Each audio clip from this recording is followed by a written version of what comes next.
Good morning, good afternoon, good evening, good night. Welcome into episode 101 of the Second and One podcast. Joining you today, you have myself, Shiz. We also have Mr. Mo Snell and Mr. Taheem Green. Fellas, how are y'all feeling? Listen, it's not hot. Tell you that. Yeah, it has cooled off. It has cooled off In a drastically. in a hurry. I woke up this morning like, yeah, I might need a hoodie. It's cold out. Yeah, just step outside, boy. I went out and before we started recording, I went out and got something like from a store. I was like, whoa, I got on shorts. I might need some sweats on or something. It's like fall is definitely on its way. But I'll take this over 105. So we're good.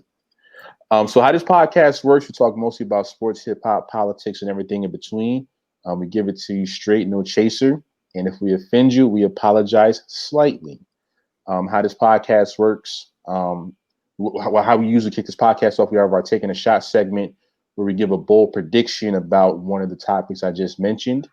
Collectively, we do pretty well, but when you take a shot, you're bound to have some hiccups here and there.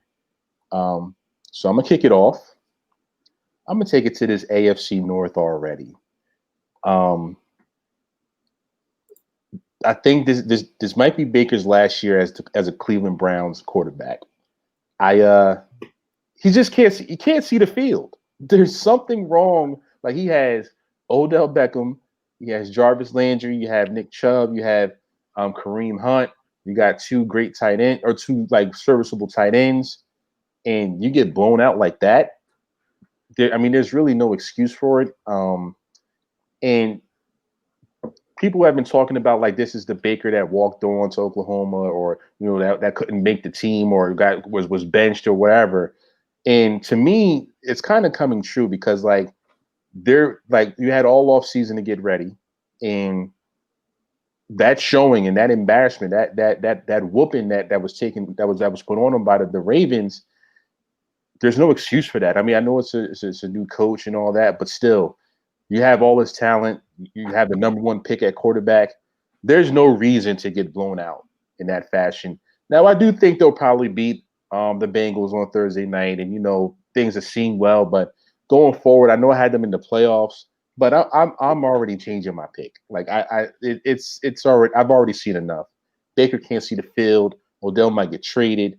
It's just all bad, and I think this might be Baker's last year as the Browns quarterback. So, Taheem, I'll go to you first. What are your thoughts? I think you're right. The Browns are trash. I didn't see anything of any type of progression from last year. They might have the stench of Hugh Jackson still over there. They just seem to can't get it together, and it really starts at the quarterback position. Because, like you said, they have Odell, they have Jarvis, they have Kareem Hunt, they got Nick Chubb. The defense is not that bad. They have a new coach with a new system, and the coach likes to run the ball. As Steven Stefanski, he came out of Minnesota, and Minnesota was a run-heavy offense last year because they had Dalvin Cook. And, they passed the ball somewhat last year, too, because you got to think they had Diggs and they had Thielen. But I think the Browns have two comparable wide receivers on their end, too. But Baker seemingly can't get them the ball. And it might be that offensive line. I really haven't looked into it too much. But other than that, yeah, man, they suck. Yeah, Snell, your thoughts? Yeah, I don't know if it's his last year, but I do think that he's not a guy that's going to overwhelm anybody or make your team great. To me, he's almost like a Teddy Bridgewater in some ways. Of like Teddy Bridgewater is a quarterback that'll come in. If you have a good team, you're going to be a good team. If you have a bad team, you're going to be a bad team. But he isn't like the franchise-changing quarterback to the point like we don't need to draft offensive linemen. We don't need to protect him in any way.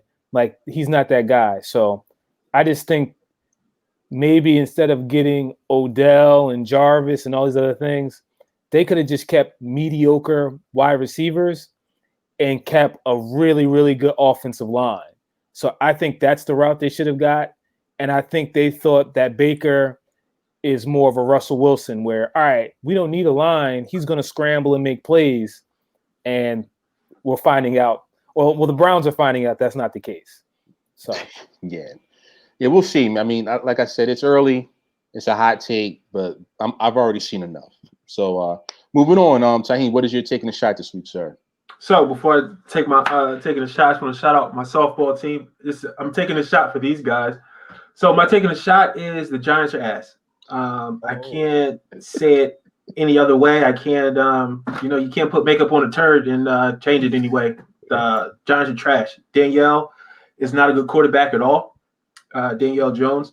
And then you got Saquon Barkley, who is not a 3-down running back, but the Giants treat him like he is because he can't pass block. Fair point. In that game, it just seemed like Bud Dupree lived in the backfield. He was just there all the time. Like they could not stop that man. Like he was just, he had a camper and he was just living in the backfield. The wide receiver core isn't that great. I mean, they have some okay wide receivers, but like Mo was kind of saying, if your quarterback, like Danielle is kind of like the other guy, he's not going to overwhelm you. He's not going to take your team down the field. If your team is trash, then your team is going to continue to be trash. And, that's the thing that the Giants are stuck in. And that Giants defense is horrible. They don't have a defense. So, I mean, of course, they're going to lose the NFC North. They're going to be the last team, but they probably won't win 3 games. They're probably going to get Trevor Lawrence next year.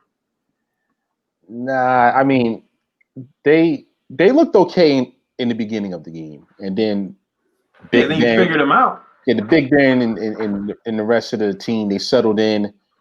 But there is an issue with Saquon, and I've been saying this for a little while. Like, there's always an argument between Zeke and Saquon just because they play in the NFC East.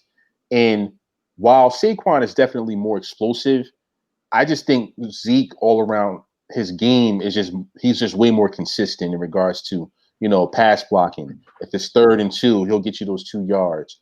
He could catch the ball out of the backfield. He's not as explosive as Saquon. Like Saquon is capable of taking it to the house at any given moment, but those moments are far and few in between. And he needs to realize that, hey, you can squat, 700 pounds. They call you Saquads or whatever. Why are you trying to always bounce it to the outside? And that, I don't know if it can't be a physicality thing. Like, you can't be afraid to get hit. You made it all the way to the NFL. I think he just has a mentality like, yo, I'm way faster than everybody. I've been the fastest since, grade school. But in the NFL, everybody's fast. And he has to realize that, yo, I need to take this up the middle, earn those 3-4 yards and, make it 2nd and 6 instead of 2nd and 11. Like, those are the things that you get behind the chains, and that's a problem. So I don't think they're trash. They're not going to make the playoffs, of course, but they'll be in some games. I was encouraged by the Giants' effort to the point where I think they might can go like 6-10, maximum 7-9, more than likely 5-11, but they won't go like 3-13. I'm not encouraged just because now that we know Saquon is not a 3-down back, but the Giants are going to use him as one on that 3rd down when it's 3rd and long, because like you said, he's not running up the middle, he's bouncing outside, so they're behind the chains. So on 3rd down, when they do have to pass, if you bring a blitz, you're going to get there. They don't have these wide receivers that go up and get the football, and then they don't have a defense, so they're not going to stop anybody on the backside. So I mean, who are they going to beat? Us? Yeah, I don't know. Snell, your thoughts? Yeah, I think the offense. I don't think the offense was that horrible. The defense is just, they're just picking guys up off the street to play defense, but the offense wasn't that bad. It's just that I don't think they have any weapons receiving wise that demand respect, and I think that's what's the issue for Saquon. Like, I just don't think teams are like, yo, we're not backing up off these receivers. We're just going to just play up close and then make you work to earn everything. Like that. That's how it felt.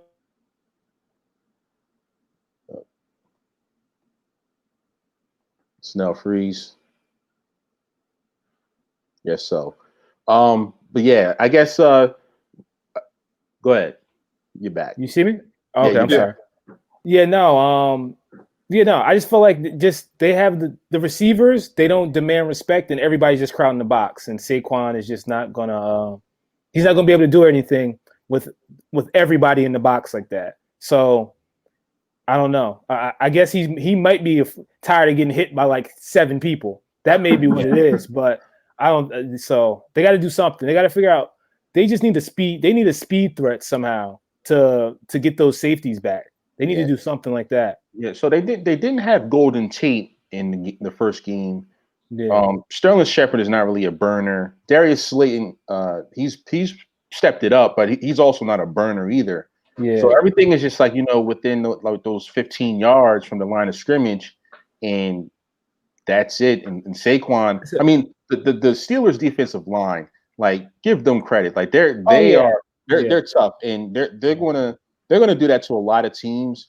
It's going to be interesting when they play like the Ravens, like just to see like that defensive line against Lamar Jackson, like running around. That's going to be a really good matchup. But the Giants, they're just not prepared. They're not equipped to handle something like that. And then you got Jason Garrett calling the plays. I mean, Giants fans all summer told me they were excited. I don't know what for. You saw what you're going to get. And I mean, back to Saquon though, like he just has to, become a better back. Like I said, he's very explosive, but when you need those 2 yards, will he get them?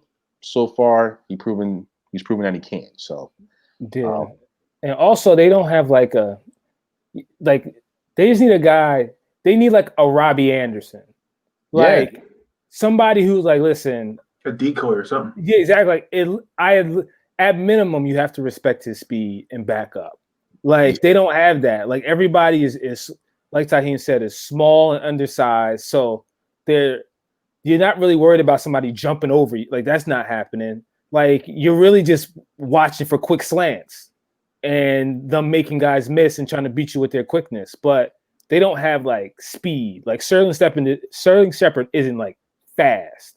He's quick, but he's not just like, if we start both running full speed, like you're not going anywhere. Like, you're not getting away from me. Exactly. Like, but he may just like shimmy by you, beat you on a quick slant. He might do like 15,000 move within a 2 yard space. Yeah, and spin around you, and then you catch him. Like, where you going? Yeah. So, all right. So Snell, what's your taking the shot? Man, it's so many places that we can go this week with this taking a shot. But wait a second, because there was so much that happened last week. I had a couple this week. We'll stay in the NFL. Everybody stayed in the NFL. We already spoke about the Browns. I think the Browns are also cursed for not hiring the black coach from Kansas City, Eric Bieniemy. I think they're also cursed from that. Let's go. Let's take a look at these Lions. Let's take a look. We'll take a look at these Lions. I think these Lions. I know you had them as a playoff team. They're a wild card for me. Yeah.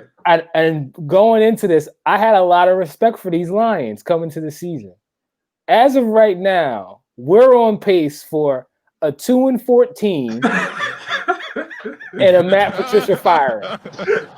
So my taking a shot is I don't see how Matt Patricia makes it to next year. I just don't see. I don't see a way that this team pulls it together and Matt Patricia makes it to next year. He's supposed to be a defensive guru. I think his overall record is 9-23 with this team. Yeah. And then you couldn't stop Mitsubishi Mitch from driving down the field on you. That's a problem. Yo, you look like Troy Aikman out there. Yo. Yeah, what were they up 14? They were up like 14 in the fourth quarter. I think they were up 14 or 17 in the fourth quarter. And you had a big lead. Lead. And you let Mitch beat you? No. Mitsubishi Mitch. I like that. You got Mitch beat you, and you're a defensive that's your specialty is defense, and you let the Bears with Mitch, a banged up David Montgomery, and not even Allen Robinson, Anthony Miller. No.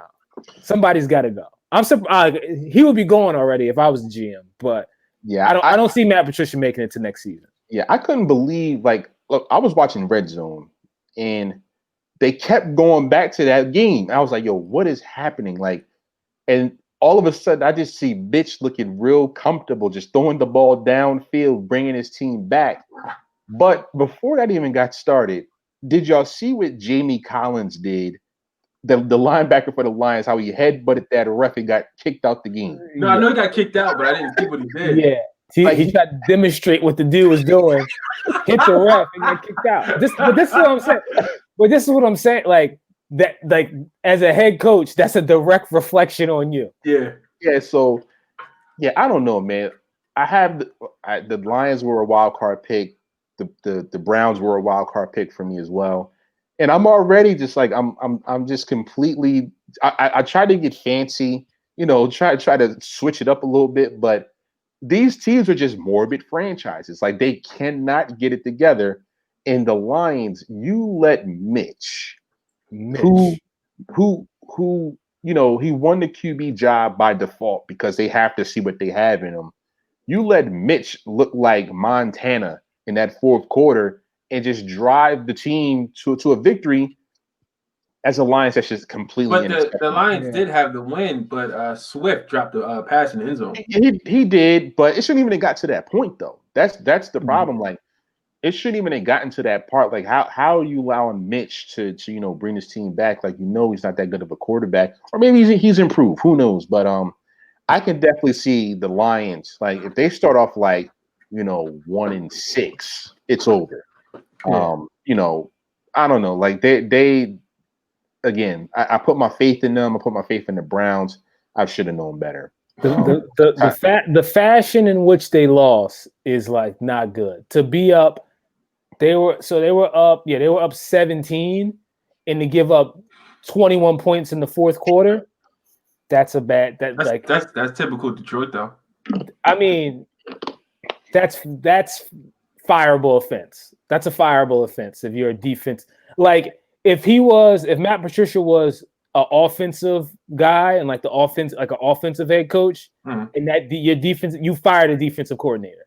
Like that's what happens this week. And he went out and got Adrian Peterson. I think that's a fireable offense too.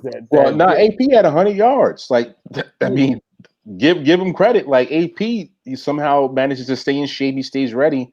That's like Frank Gore though. Kerryon Johnson is the one that's probably on his way out. Like he might be done. I don't even know why I have him on my fantasy team still. But trash. Yeah, he's done. Swift is the future. AP, he still has ability. Kerryon Johnson, he's on his way out. Taheem, any closing thoughts on the Lions? No, they're trash. Trash? All right. So that was it for our Taking a Shot segment. Round of applause. So moving into these topics, so we're going to, football is king, but this is a rare year, and the NBA playoffs are still taking place, and we had something catastrophic happen in the playoffs. We had the Denver Nuggets come back from 3-1 and knock off the quote-unquote juggernaut that is the LA Clippers. I really have no words to describe like what we were watching. Like, the Clippers were the heavy favorite. The Bucks already lost, the number one seed in the East, but you can kind of see Miami pulling something off like that because they're just matched up better. With the Clippers and the Nuggets, like the Clippers were supposed to either sweep this team or beat them in 5. And the fact that, it was 3-1, they couldn't close them out, so they went to game 6. He was like, all right, don't close them out now. Didn't close them out then. So you get to a game 7, even though there's a lot of pressure, you're thinking like, man, there's no way that this team can, knock off and come back and beat the Clippers. But hey, it happened. And this is Doc Rivers' 3rd time losing a 3-1 lead. And I did see some reports that, he's going to be coming back. I don't know, man. I think, to me, this is a fireable offense. This is a fireable loss. And their future is kind of bleak because, number one, Montrezl Harrell, free agent. It's going to be a lot of money to have to you're going to have to give up a lot of money to keep him. I don't know if they have it. And then looking down the road even further, Paul George and Kawhi can be a free agent after next season. So this thing might be done before it even gets started. So the future is very, very questionable right now. I'm not sure how it's going to go. Steve Ballmer, he has a lot of money. Maybe he can figure something out, go over the luxury tax, whatever. But overall, wildly disappointing performance. I think the Lakers are going to moonwalk to a championship now. And this is probably one of the most disappointing efforts from a superstar in Kawhi Leonard that we've seen in like the past 10 years. Like there's no excuse for it. And even since he's a quiet guy, he's not going to get killed too much. But if this was LeBron, like he might have to seek like professional help because like the ridicule would have been so much. But with Kawhi, he's just going to be quiet. He's going to go home to his family, and that'd be that. Saeed, what are your thoughts on the Clippers' loss, and what do you think their future is? It's crazy. I would have never thought they would have been up 3-1 and then lose. I saw something today on, I think it was not taking a shot, but First Take. And they were saying they think it's because of the chemistry, because Kawhi Leonard was taking a lot of the low management time. That team really didn't get time to gel. And then you had, when the bubble did start back up, you had guys that were not getting in trouble, but they weren't allowed to play because they were doing other stuff. Like Lemon Pepper Lou, he went to the strip joint, came back, couldn't play for a while. I think Montez Harold, or how you say his name, I think he had an actual like family thing going on. Yeah. So he had to leave and come back. So it's just like that team really never gelled. And then they also brought up the point that Kawhi Leonard is not a glue type of guy. He doesn't bring the team together. He's not talking. He's not, getting people together, building that camaraderie, say, as like a LeBron James does. And that team plays a lot better team ball because of that. So I can definitely see that. And like you pointed out, Shiz, this team could be really like dismantled in 2 years. And then this experiment or whatever they try to do is done. It's going to be a lot of money on the table for guys like Harold, like you said. So I don't know what this team is going to do. I think this was their best shot actually at winning the championship. But yeah, I think they're done. All right, Snell, your thoughts? Yeah, I think they'll keep them together. I think they'll be able to keep it together. To me, I think Kawhi is fine because Kawhi has already proven that I can carry. To me, he has the best excuse. Because if you're talking about anyone left in this bubble and you talk about how much basketball has been played, he's played the most because he took the Raptors to the finals. The Raptors are out. So he was really the only one that played this far. So he has the best excuse of I've played the most basketball. I'm the most tired, hands down. Paul George, this is his time. Yeah, this is your time to step up and kind of relieve Kawhi a little bit. Because really, I put it this way, right? If you put Kawhi back on the Raptors, they're in the Eastern Conference Finals. Right 100%. Now. Like if you add him to that current team, because all those role players showed up. So on the Clippers, they don't really have too many role players. They have a couple like scorers, a couple defenders, they have like specialty pieces. Yeah. So you don't really have like a true scoring, like you don't have like a true point guard like a Kyle Lowry that can play offense, defense, take charges. You kind of get it from like, all right, we're gonna put Lou Will in there to shoot the threes. We'll put Landry Shaman in there. And Bobby and I said Bobby Schmurder, Reggie Jackson, to kind of play some defense, maybe hit a three. Like you kind of like, so you're kind of piecing together everything, but all of those guys need to execute in order for Kawhi to be effective. And it's not so. It's kind of just like all over. There's just so many pieces that you don't have like. You really, with Kawhi, you need a solid 8 or 9 guys. The Clippers got 11, 12 guys. And it's like, hey, we need to condense this down and really just focus on a couple pieces so Kawhi knows exactly what he needs to do. Like, you can't have it like, all right, we got this lineup in, but Lou Will's in, so now you got to guard this guy. All right. You know what I mean? Like, he really had no. It was just like no. It was just like no break. Like he was guarding like, all right, you got to guard Jamal. Now you got to go like you got to go bang a little bit with Paul Millsap. You might have to guard the Joker for a second because of a pick.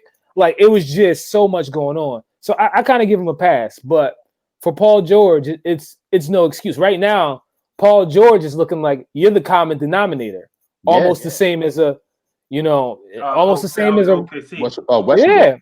as a Russell Westbrook of like, hey, yeah, I know you're great and all, but all your teams seem to do pretty bad, and you're the common theme. So he hasn't.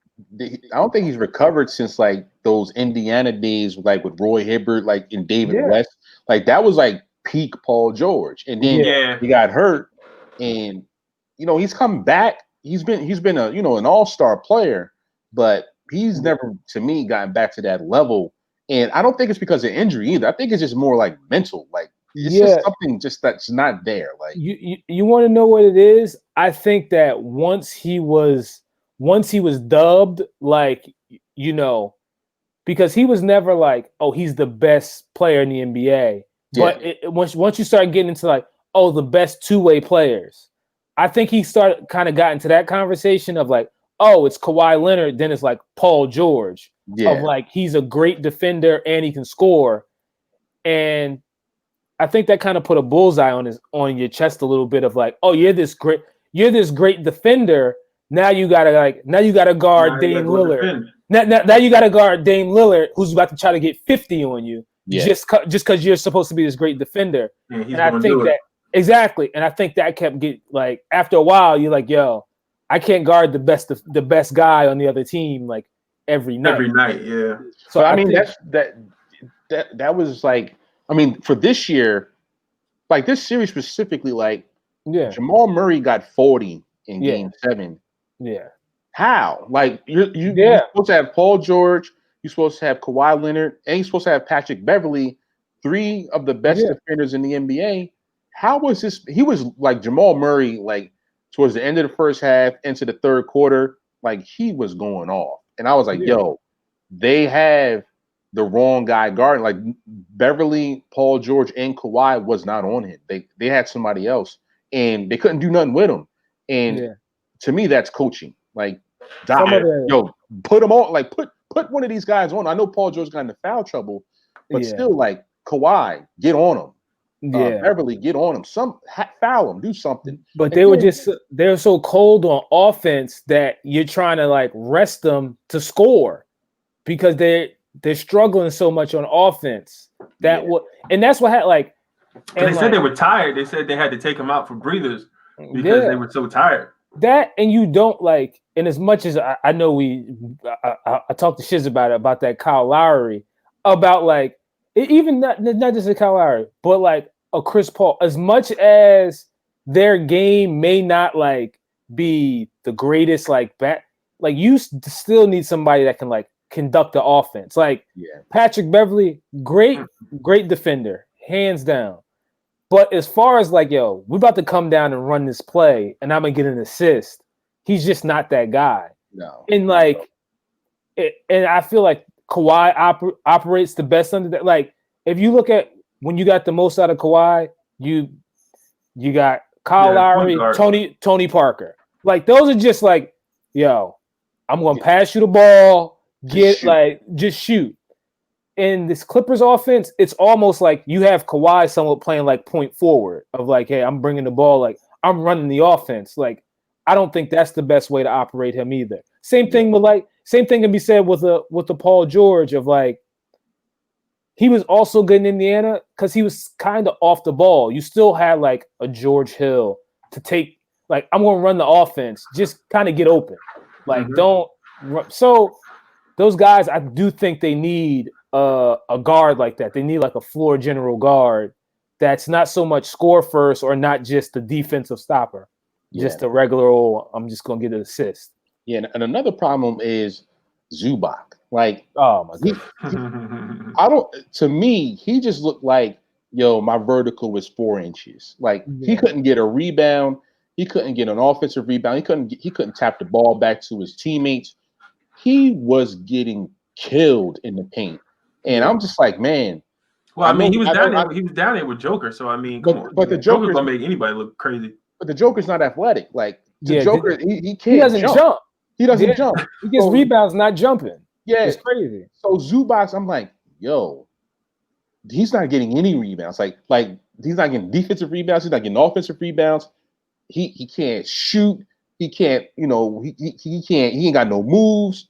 He's just out there. He got no moves. Like he was just out there.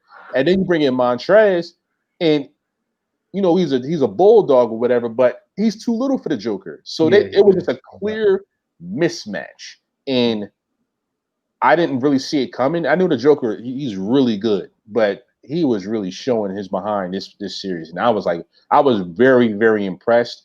Also, just disappointed in Zubac. He looked like he didn't even belong in the NBA. Like he should not have been on the floor against the Joker. Like I said, he couldn't. He can't block shots. Like he can't jump. He can't do anything. And Montrezl Harrell tries to like out athlete. I think he just like out athletes a lot of guys, and that doesn't work against like the Joker because it's just like I'm not going anywhere. I'm just gonna give you all skills. like there's nothing like. There's no need to be like faster than me, jump higher than me. Like none of that works. Like and the Joker was bringing the ball up. Like we're running pick and rolls with the Joker like with the ball in his hands. Like that was like in Zubac, he was missing assignments. Pick and roll defense was bad. Just getting beat, and that was the series right there. Like when Zubac would come in. The Nuggets were going to run because he can't move his feet, and that.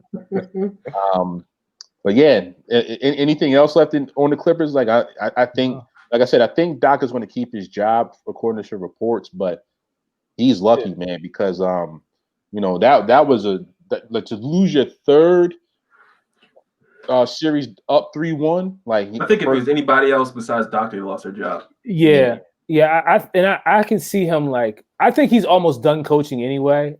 I could see him like being like a president's, basketball operations type guy now. Yeah, he's got a championship. It's not really much more for him to prove coaching wise. He's got a great coaching career, so I could see him taking like a role like that maybe. Yeah, I think they bring the band back together. One more time. I think like they might bring them back together and then like let Tyronn Lue be the head coach or let Sam Cassell be the head coach, something like that. And maybe Doc Rivers. Like I don't see him getting fired. I see him just being like, I'm going to be player personnel. Like I'm not coaching no more. Well, I'll tell you this: like if this happens again next year, like barring injury, then that team. The whole thing can be shut down. It might. I know they're building that stadium or the arena in Inglewood for the Clippers, but like Steve Ballmer might have to take this team to like Seattle. Like we need a fresh start. Something needs to happen because I think Kawhi might leave, Paul George might leave, Montrezl will probably leave this year. It could be over real fast, but we'll see. Anything else left in basketball that we want to talk about? No? All right. Round of applause. Are you talking about the Heat? They aren't they undefeated in the playoffs? No, they lost a game and they lost in overtime actually. That's one game. Okay. Yeah, they look great. But those Heat are dangerous. They're probably gonna go to the championship, and I think they're going to give the Lakers a run for their money. Yeah, I mean, the Lakers should beat the Nuggets, but who knows, man? Like. Yeah, I think they'll beat the Nuggets, but I think the Nuggets will wear them down. Yeah, and then you got to come right back around and play the Heat, who is just like their defense and intensity is crazy. Even if the Heat do lose, the Celtics defense I think is the same way. So I think whoever wins that and they play the Lakers is going to get the Lakers a run for their money. Yeah, because I mean, it depends on what the coaching does. Like. If Frank Vogel puts that JaVale McGee on the Joker, we have a problem immediately. Shit. Yeah, no, you that's you. Even if you put Dwight Howard out there, he going. That's what I'm saying. You got to put that. You might have to put that Anthony Davis out there. That's an Anthony Davis assignment. Like you need somebody that just understands like basketball. Like Like Montrezl Harrell, like I said, he's a great player, but I he's don't too know how little. high his basketball IQ is. Nah, Like, it's just all it's all hustle. yeah. So it's like, yeah, we're gonna put Anthony Davis on him, and like, Yeah. at least that way, the Joker has to guard Anthony Davis, and that's you know what I mean. Like That's a that was mismatch on the other side too. Yeah. exactly, and that was the another thing that they were missing was like, all right, we got Montrezl Harrell on the Joker, but then the Joker can go back and just like, I ain't got to play no defense. Like, Yeah, like Yeah. like if Montrezl Harrell don't get a putback, like he don't get the ball. yeah, he can't shoot. Zubac can't shoot. Yeah, Like they need a. I did see some reports of maybe them going after Derrick Rose, but that's kind of like another problem actually. But yeah, we'll see. He's not a facilitator. He's just a scorer. So Yeah. no. all right, but round of applause for basketball. Round of applause. All right, moving on back to the NFL. All of our teams took a loss this week. I'll kick it off. But with the Cowboys, you know, I don't. I'm not disappointed. I'm just like, man, we had an opportunity to win a game that we should not have. The Rams came out and they got off to a really hot start. I thought we was going to get blown out, to be honest with you. And the fact that we were able to regroup and take a lead into halftime, that was I think making those changes was a good thing because under Garrett, we would have been down 21-3 going into half, and then we would have made a run at the end of the third quarter going into the fourth, and then we lose tragically. But this time, we had the lead going into halftime, but we still lose tragically. So that's the bad part. But our offensive line, man, it's so banged up. We have to get it together. Blake Jarwin is out for the year, and Sean Lee's out 6 weeks. Van Der Esch broke his collarbone by somebody just blowing their breath on him. I don't even understand how he got hurt. So we're already banged up. Earl Thomas is still out there. We haven't made the phone call yet. We need a tight end. Delaney Walker's out there. We haven't made a phone call yet. So I'm just not sure what we're doing. Maybe these practice squad guys that we're going to bring up, they've shown some ability, but they are on the practice squad for a reason. So I'm not sure about that. But going into week 2, Atlanta, we are 4.5-point favorites. The game opened up 7-point favorites, so there's been a lot of money on Atlanta already. I think we should, this it's a coin flip game. I think we pull it off. We're going to have 25% capacity because Jerry's going to do what he wants to do anyway. And I just want to see the adjustments that we make. Mike McCarthy, he said he spent the offseason learning about analytics. I mean, he might have spent too much time learning about analytics because we went for that 4th and 3 in the fourth quarter on the 11-yard line instead of tying the game up. I didn't understand that. That really pissed me off. So we'll see. But going into the game versus Atlanta, I think we have a shot to win. I think we can win. I mean, offensive line is really banged up, but their pass rush is not too bad. It's definitely not the Rams pass rush, so we should be able to maintain there. I think we pull off the victory, but I'm not sure. Any thoughts on the Cowboys, or do you want to talk about your own teams? I don't know. It's up to you. I ain't got no words for them. I mean, the Cowboys didn't look awful.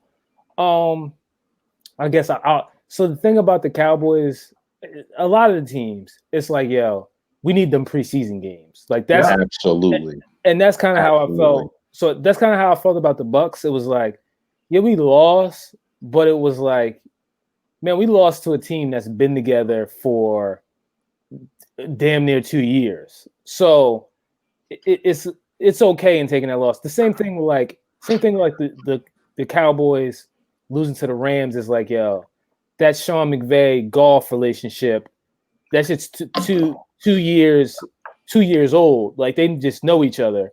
So when you have like a new head coach, new quarterback, it's like damn, like we need those games to kind of figure each other out. So it's just to me, it's no shame it's just no shame in losing that. And the same thing, like the 49ers law, it was just like, yo, we just need some practice. Yeah. The losses were like that. Like, yo, like Brady threw one of the interceptions Brady threw was just like, yo, him and Mike Evans just don't know each other.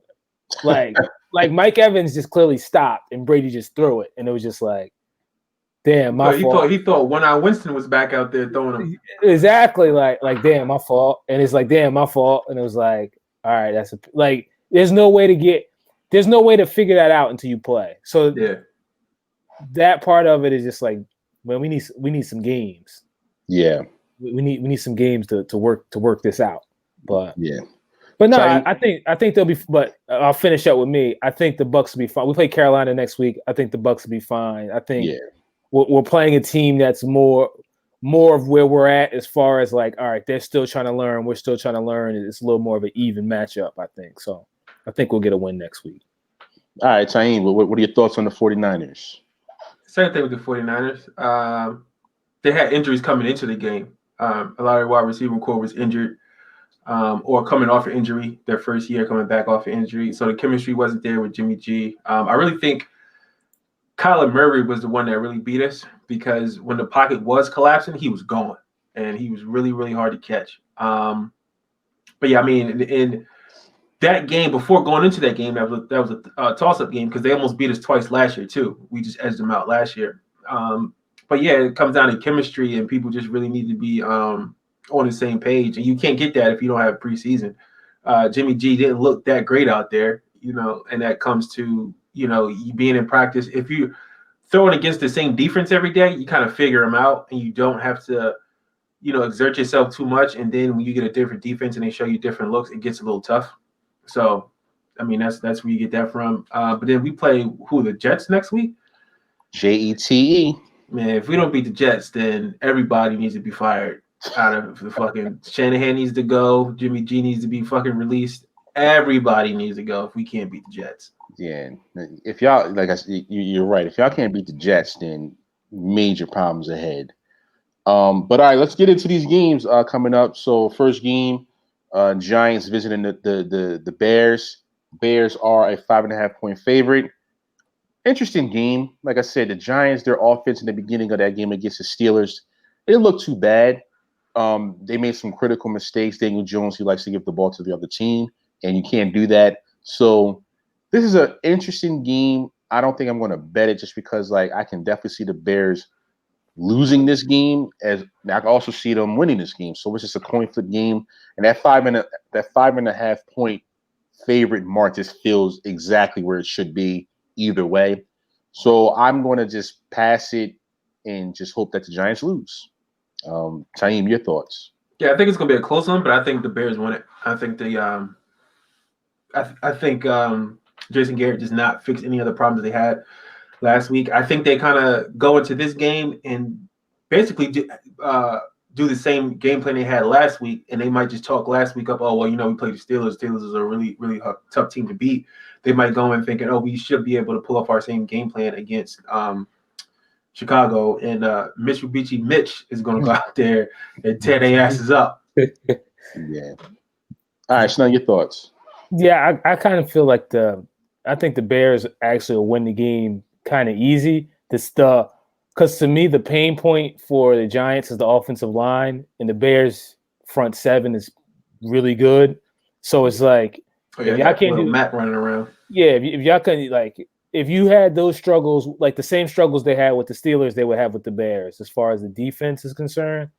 And then on the other side, you're pretty much getting the same thing as far as the Bears will run the ball probably pretty well. Like they have solid backs, not great. So they'll run the ball pretty well. And they have just enough receiving threats to beat you. So it's like they're facing the Steelers all over again. And I just think you'll kind of get pretty much the same result as far as what a 10-point win for the Bears, something like that. Yeah.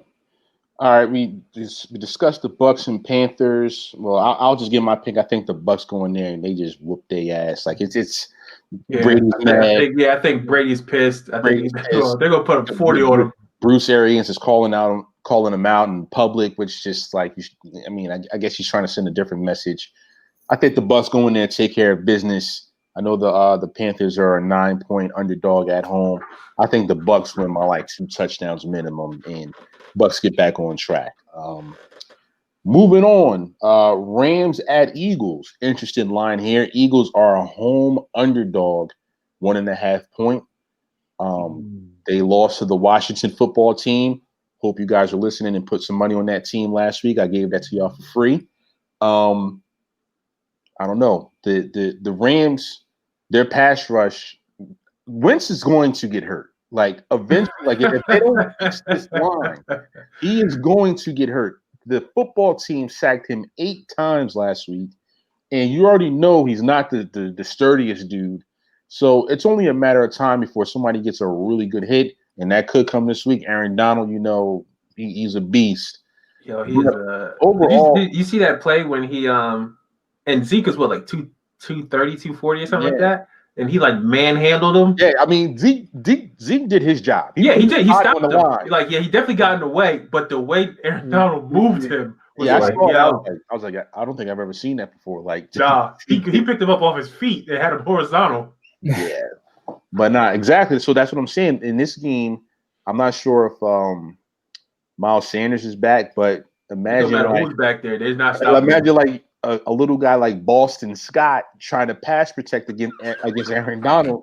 Like, this is not going to work. Yeah, somebody will get killed. He gonna kill both of them at the same time. So problems. But in regards to betting this game, you know, 1 o'clock start, West Coast team flying east. That's always bad. You know, Eagles defense, they played okay. I mean, the Skins wasn't, you know, they wasn't really moving the football a whole lot. It was just Wentz kept turning the ball over. So, but it's the Skins at the same time. We don't expect them to move the ball. I mean, I'm sorry, the football team. We have to say the football team for legal reasons. We don't want to get sued out here. No, I'm just playing. I don't know, man. I think the Rams come in and get it done, but I wouldn't be surprised if the Eagles win. I hope the Eagles lose, of course, but I'd be surprised. Very interesting game. That line, it kind of feels like a sucker line because, like, this means if the game was in LA, they would be damn near like a touchdown favorite or like 5.5. The man with 6 point favorite. That's a lot of points against you know, for the Rams to give up.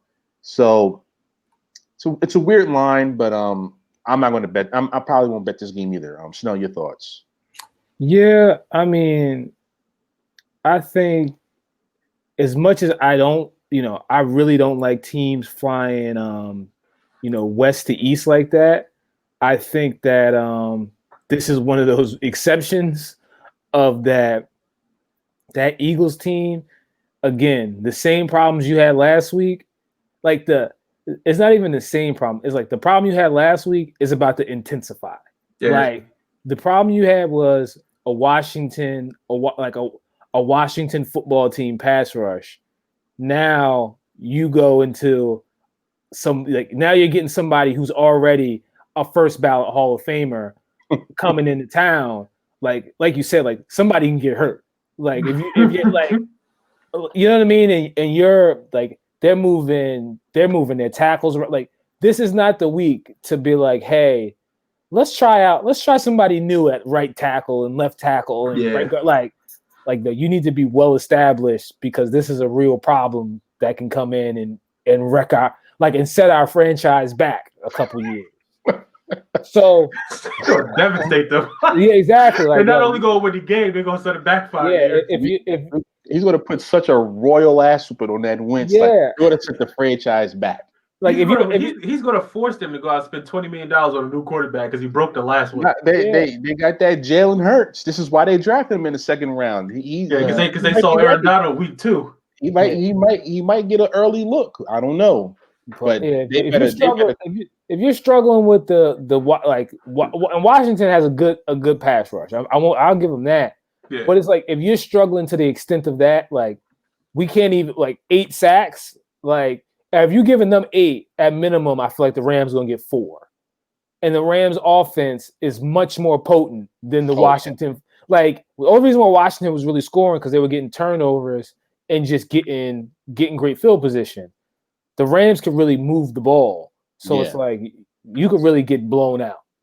But hopefully, I think the Rams win, but hopefully it just doesn't get like too wild. But the West to East thing is like the only thing that makes it like, all right, they may just be like jet lag, and the Eagles can just get away with it. So all right, if you have to bet the Rams. That's what I say.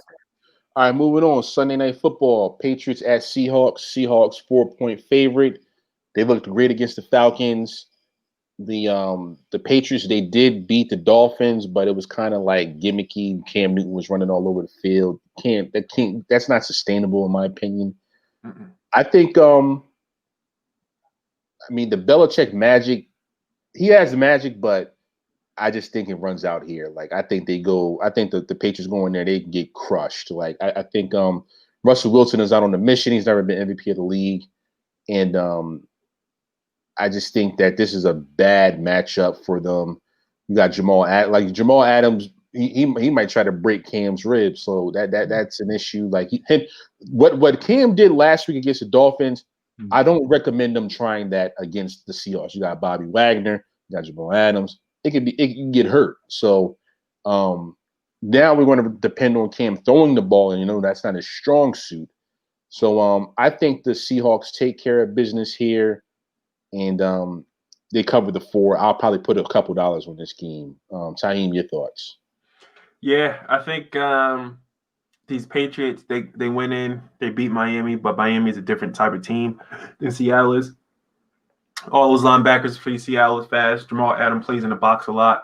So Cam is not going to be able to manipulate the line and do a lot of those pass option reads or whatever those are, like play option reads. And so they're not, it's going to be Seattle all day. And like you said, Russell Wilson is out on a mission. He's going to go out there and just light that defense up. So, yeah, Snell, your thoughts? Yeah, I just, like you said, like that, what they did last week versus Miami, like that won't work against Seattle. And also, I don't like that defense that New England has. Like they're still kind of just patched together, and I don't think they were really tested last week. But with Russell Wilson, like this will be like, oh, we really need to get to know each other a little better defensively. I don't think you weren't tested last week to find out what you're not good at, and I think this week is like, okay, like we're not. Yeah, we're not that good. We're a step slow here. The step slow here. The step slow everywhere. Actually, like we got to get things together here. Exactly. Oh yeah, like 5 guys really did opt out. Like this is when you find out that talent is missing. Yeah. This week. All right, and lastly, the Saints visiting the Raiders in Las Vegas for Monday night to get to open up that new stadium. And, unfortunately, I think they're going to open up that stadium to a loss. The Saints, they look tough, man, offense and defense. I know Michael Thomas is going to be out for a little bit, but that defense, like, they're just very sound. The offense, they're a well-oiled machine. Alvin Kamara scored a couple touchdowns last week. Drew Brees, he's older, but, he's still a very efficient quarterback. The Raiders, they did beat the Panthers, but the Panthers were just like they're in transition, to put it mildly. Like I don't know if they're tanking. I don't know what they're doing, because Teddy Bridgewater, he's not a tanking quarterback. He's going to win you some games, so you're not going to be in position to get a great quarterback. So I'm not sure what they're trying to do. But as far as this game, the Saints covering the 6. I'll probably put a couple of dollars out on that, because I just don't think the Raiders, even though they'll be excited about the home field, I don't know if they're going to have fans or not. I doubt it. Yeah. It's going to be nice, but it's not going to be enough. So I think the Saints go in there and take care of business, and they cover the 6. Snell, your thoughts? Yeah, I think the Saints. I actually think I think the Raiders can actually win this game, just because of the style. I just think it's just the styles, the way the styles match up. I think if you take Mike Thomas away, like if he doesn't play anyway, I think you put the Saints in the position that I felt the Bucs were in last week, or the Cowboys. All right, we got to kind of learn this offense without Mike. Like at no time in practice did you practice without Mike Thomas, and now like you have to pull it together, go on the road, no fans, no live practice. Like it's just hard to do that when you kind of have all your pieces in place. So I think the Raiders can actually pull it out at home in the new stadium. Like I think they have a shot to pull it out, but that would be the only thing. That's the only way the Raiders win if Mike Thomas doesn't play. I'll say that. Yeah. So, all right, if Mike Thomas plays, it's over. All right, Taheem, your thoughts. Yeah, I think the Saints win the game, but I think it's going to be a close game because, like Mo said, the styles match up differently. And the Raiders are a better team than they were last year. So I think the Raiders do get pretty close, but I just think the chemistry of the Saints is just too much. I think they'll find a way, even though Mike Thomas, because I don't think Mike Thomas is playing at all. I think they'll find a way to win. I mean, because you still got Alvin Kamara back there. Cook is still out there. So I think they find a way. And that defense is good too. So. Yeah, definitely an interesting. I do agree with Snow that it is an interesting matchup, but I think overall the Saints find a way to cover this game.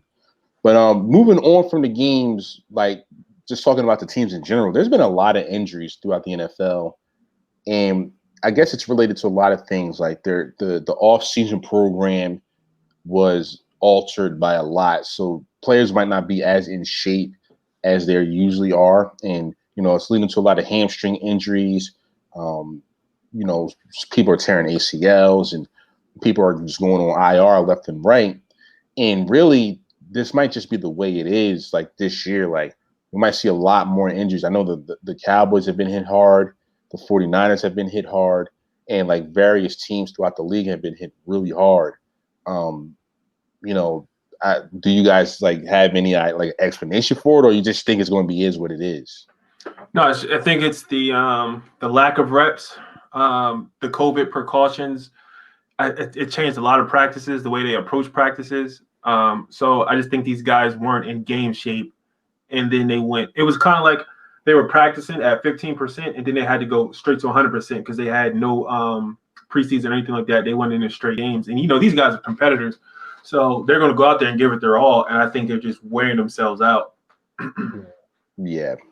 And yeah, that's pretty much how I see it. Is just like Taheem said, it's like you're going from, regardless of what you say, it's like these players aren't going to go full speed in practice to make sure they make it to game day.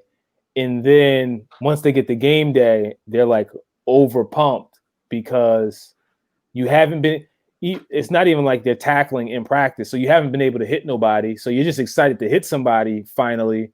And I just think it's just like a sensory overload for a lot of guys of just like, now that they can fully go, they're just going too hard and they're just getting hurt.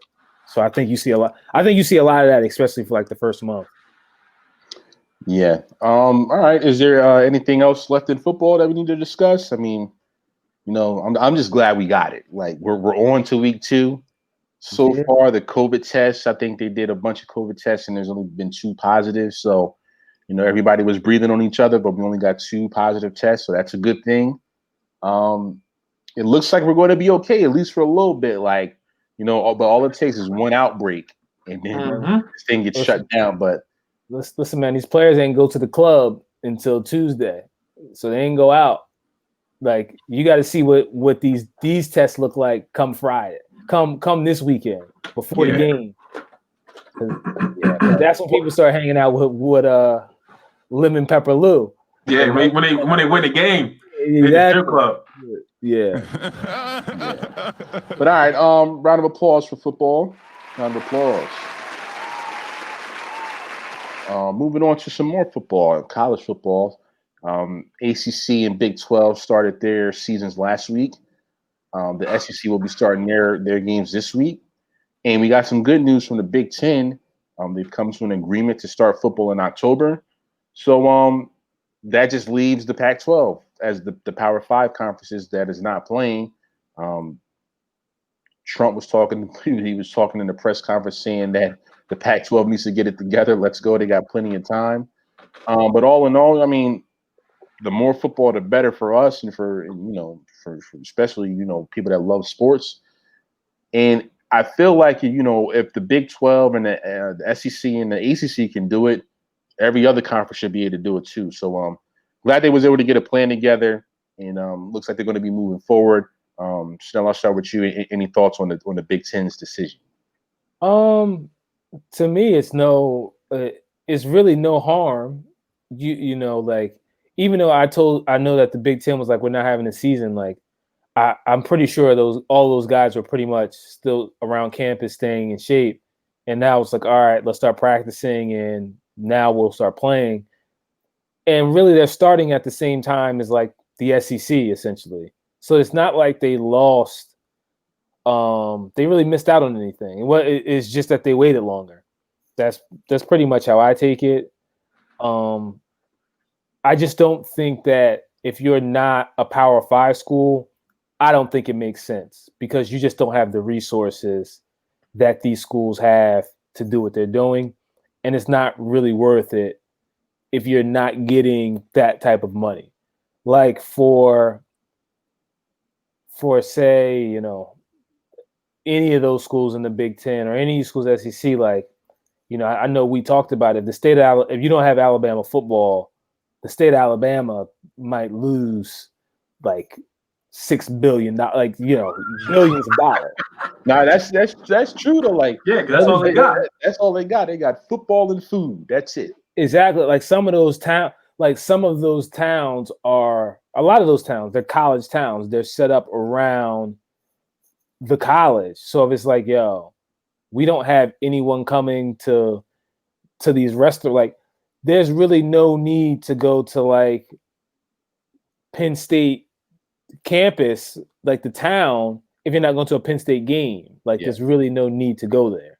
So it's like, or same thing with Columbus. Like Columbus is the college town. So it's like, if Ohio State football isn't playing, yeah, I'm not going to Ohio. Yeah, like what's the point of us? Like we're not just coming to Columbus to have a dinner. Like that's not what we're doing.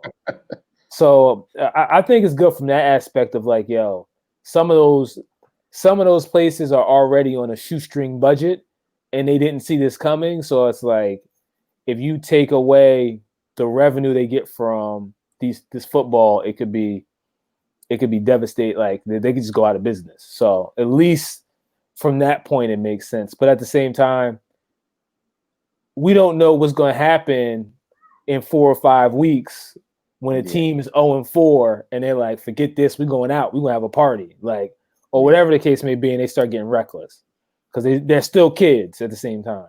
Yeah. Mm-hmm. Your thoughts? Any thoughts on the return? I know you're a big Michigan fan, so you should be happy, right?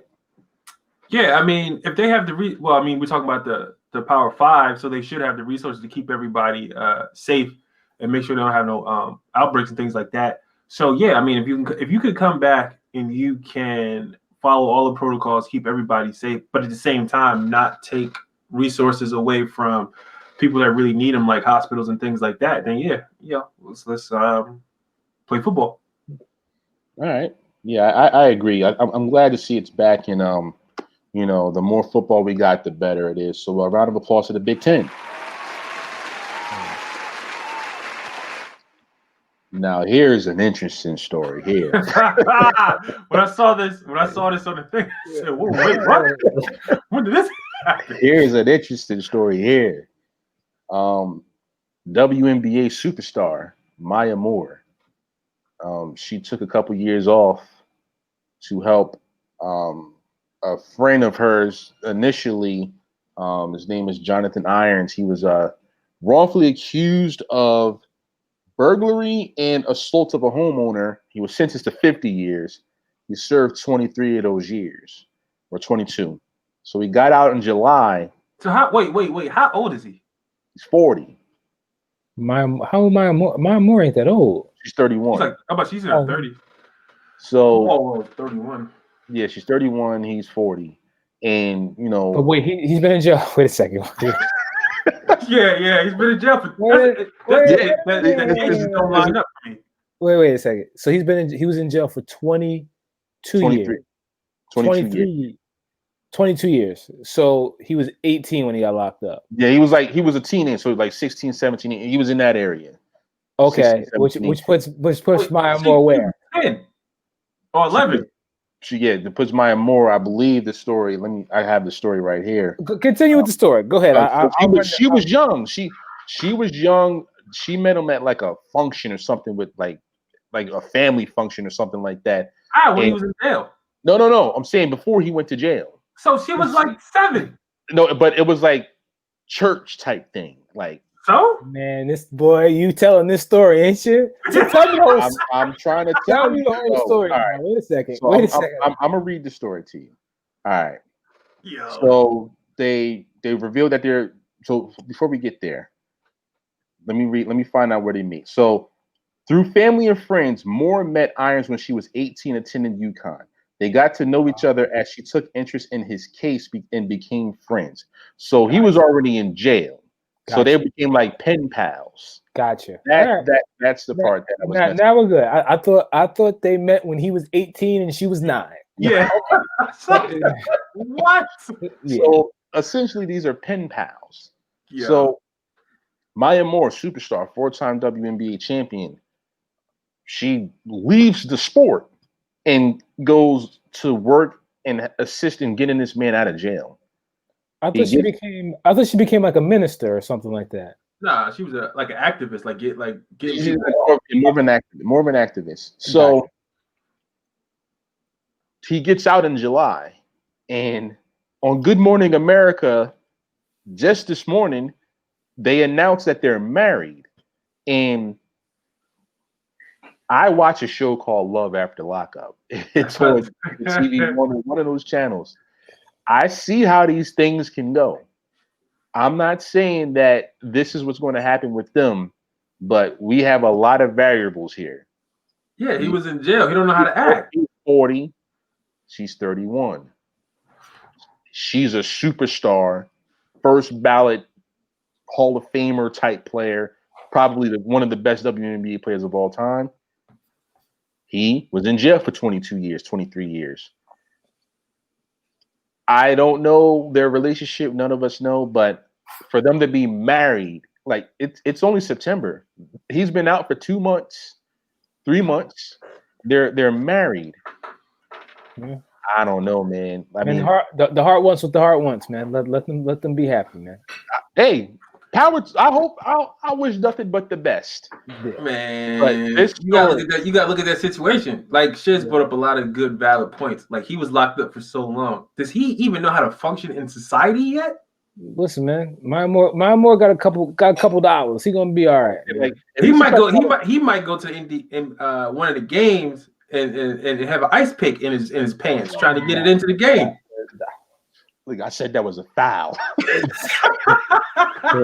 No, I'm saying like, yo, his whole mindset, like you can write people letters all day long, you know, and you're confined, and then you get out, and life is totally different. Like you have to adjust to that, and like you said, she's a superstar, so it's not like a regular adjustment; it's adjustment times 12. Yeah, you know what I mean? He has to be in a spotlight now. He has to be critical of reporters reporting like negative stuff about her. He might show up at somebody's house and shank him for reporting the wrong thing. So it's a lot of things, man. Like you said, it's just a lot of variables. But again, like Snell said, at least he comes out of jail. He's rich automatically because he has some money. Yeah, that part. That's the only thing that I guess would be kind of weird. Is like he comes out of jail. Well, he should know what he's getting into. So you're coming out of jail, and you're almost. I'm not going to say you're not the breadwinner, clearly. You're getting out of jail. So it's like, yo, what are you doing? How'd you, if it's me, if I'm the average person, and it's like, yo, how exactly this man attract Maya Moore? Like, I want to know like what happened in those correspondence. Like exactly, like y'all was just pen pals, and I mean, she worked on your case, you know, and got you off, but like. Yeah, like how'd you pull that off? Yeah, because Maya, she's not a bad looking person. She can have people if she want, and I mean, it's not. There's nothing wrong with her choice. I just don't understand it. his letters must have been so poetic. Like I don't know. Exactly. Like anytime you see somebody that's like, yo, in this situation, you're dating. He's dating. You would say he's dating above, like, yeah, you're a little above your head, sir. Like, how'd Way you? above. Yeah, Way above. he's dating way out his pay grade. Exactly. Like, how'd you telling me you have no job and you pulled that up? Like you And pulled you've that been in off? jail for 20 years, and you 10 Yeah, years older than she is. yeah. So It might be in a stipulation in his work release program. Like he had to marry her. You must get married. Like this was a arranged marriage or something. Like I don't know. Yeah, so that part of it would be interesting, just to see, like, you got to deal with, like Tahim said, like people talking about that, like, yeah, they're gonna mire more with that dude. Yeah, with that dude. Yeah. So that part of it would be hard to adjust to. I don't know, but I guess at the end of the day, congratulations. Like, they're married. He got his life together so far. Yeah, if it's all on the up and up, then yeah, of course, congratulations to them. We're happy for them. It just seems very far fetched, is all. Yeah.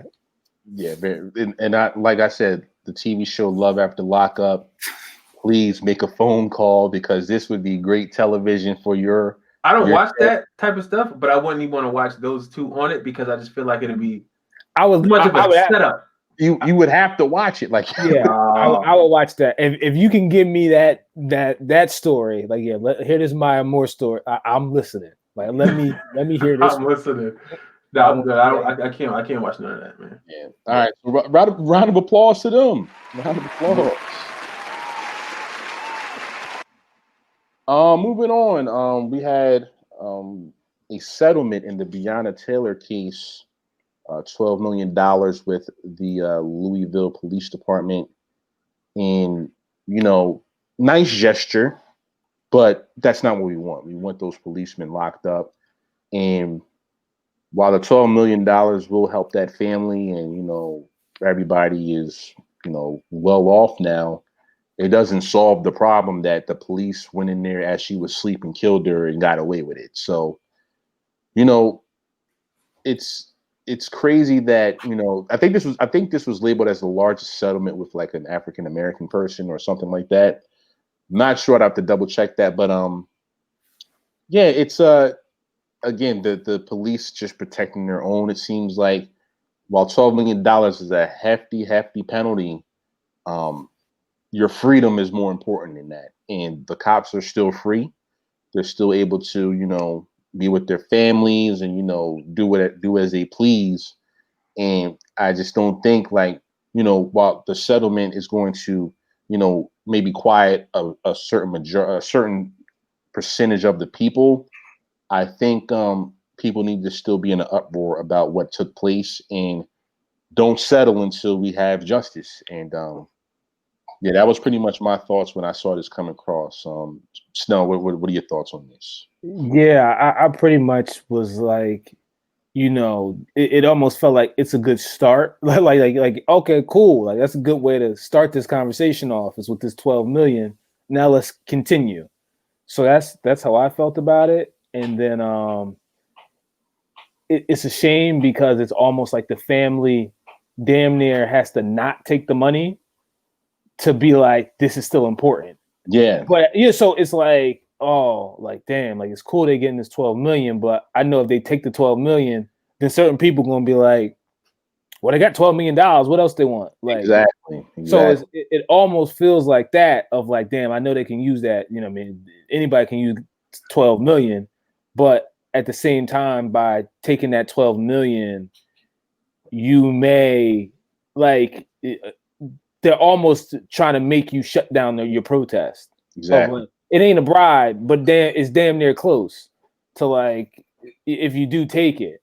So I don't know. I don't know, where it goes from there. Obviously, I believe they're going to take the 12 million. Like, if you're my client, I'm going to tell you, take that 12 million. Absolutely. But I don't know. The next step after taking that 12 million is very important, because if you take it and don't do something with it, it's just going to come off as, hey, well, y'all got y'all settlement. Like y'all should be happy now. Like, so I don't know. I just don't like. I'm glad they got it, but it almost feels like bittersweet because I know what taking that 12 million can turn into and can look like.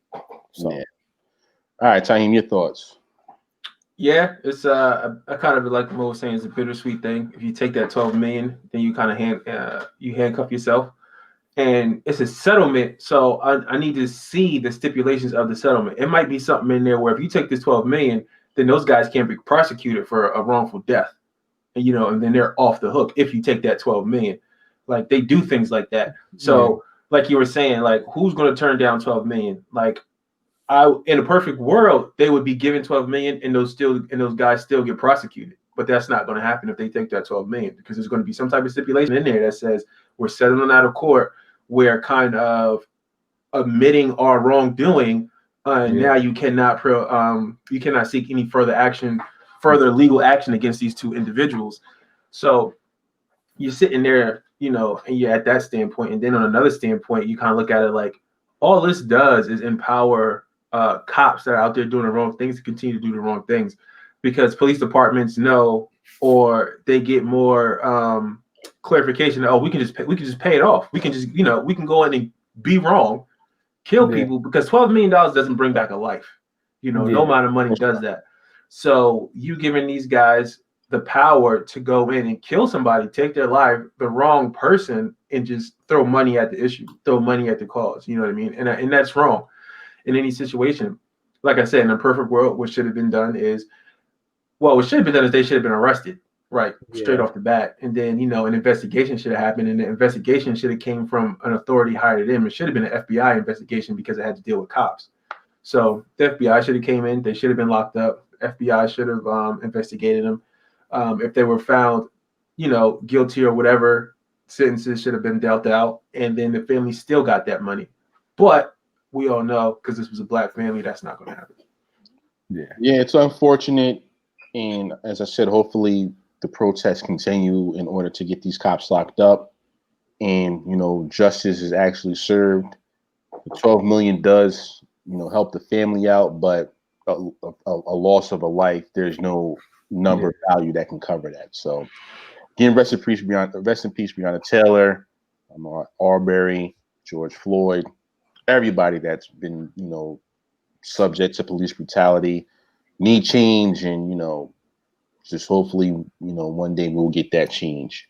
Is there anything else? Anything you want to talk about? Will Odell be traded by the time we record next week? Yes or no? I don't think so. No, I don't think nobody's gonna take that challenge on now. I think there's teams that'll do it, but I don't think there's teams that'll give up what the Browns are going to want for him. Yeah. I think a lot of teams will say, "Well, you keep him and figure it out." Yeah, you figure it out because they'll just wait till he's released. Yeah, pretty much. Instead of giving up a first or a second round pick, because if we're talking Odell right now, because last year he was hurt, he didn't produce. I don't think he's going to produce too much this year. I'd give a third round for him, maybe. Yeah. Something. I mean, his contract is not small, so that's also. And that's another thing too. His contract's not small. I give up a third round for him, and they're probably going to want a first or second. So yeah, I don't think they'll get it first just because of the baggage, but that remains to be seen. NBA playoffs, Heat, Celtics. Who do y'all think wins that series overall? I'm gonna go with the Heat. I got to go with the hot hand, the Heat. Yeah, I know. And I before the playoffs started, I thought it would be Clippers, Celtics in the finals. Of course, the Clippers get knocked off. I think the Celtics find a way to win this series, but it's going to be extremely tough. I think it's definitely going 7. I'm in a pool that has the Heat going to the finals, so go Heat. But if I had to really, really like sit down and think about it, I think the Celtics find a way to win. But it looks like it's going to be a great, great series. I mean, the first game was great block at the end by Bam to seal the game. NBA playoffs. I mean, we got NBA. Like, who would have thought we would have NBA playoffs and football at the same time? Like, that's just that's wild. Anything else? Any announcements or anything we may have missed? No, I don't think so. No. I think we're good this week. All right, round of applause. All right. So that was episode 101 in the books. You can find us on social media. We are on Facebook, Instagram, and Twitter. Also, if you want to, send us something, some merchandise or anything, send all inquiries over to Second and One Pod or info@secondand1.com. Gonna keep it moving, man. Football is here. Week's gonna go start flying by. Thursday night games, Sunday night games, Monday night games. Take a couple of days off. We're back, and that's wonderful. Any last remark? Any last comments? Anything? Any last things I want to say? No. Man, be safe out there, man. Yeah, be safe. COVID is still out there. COVID is not fake. COVID is out there. It's getting Wear colder. your mask. Wear your mask in Target. Wear your mask in the food stores. Yes. If somebody's around you with their mask off, punch them in the face. Yeah, I was in quick story. I was in Walmart earlier today, and a kid sneezed, like a little baby, but I didn't realize it was a baby until after the fact. Probably like, yo! I just hear a achoo. I was like, what the fuck? So I see it's like an infant. Yeah. I'm like, oh, okay. Yeah. Infants can't really wear masks. Yeah. It's not good for the lungs, whatever. I'll let it slide. But I ice grilled the kid though, unfortunately. I was just very concerned. But at the end of the day, wear your mask, wash your hands, wash every part of your body, and be safe. So if there's nothing else, thank you guys for listening. This is the Second One Podcast, and we'll get with you guys next week.